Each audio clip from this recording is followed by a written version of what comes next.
আসসালামু আলাইকুম। আজ দেখাবো পুঁটি মাছের টক।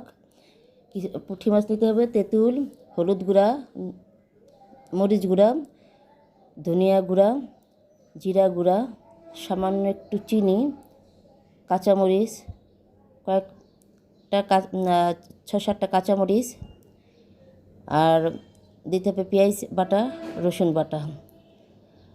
প্রথমে মাছগুলি ভেজে নিতে হবে, ভেজে নিয়ে উঠিয়ে পরে পেঁয়াজ বাটা, রসুন বাটা, হলুদ গুঁড়া, মরিচ গুঁড়া একসাথে সব তেলের সাথে কষিয়ে, ধনিয়া গুঁড়া, জিরার গুঁড়া সব একসাথে তেলের সাথে মিশিয়ে বাস পরে দিতে হবে একটু তেঁতুলের মাঠটা দিয়ে বলক আনতে হবে। বলক আনার পরে মাছগুলো দিয়ে দিতে হবে। বাস মাছ দেওয়ার পরে ঢাকনা দিয়ে দিতে হবে কিছু, এই 5 মিনিট কি 5-7 মিনিট।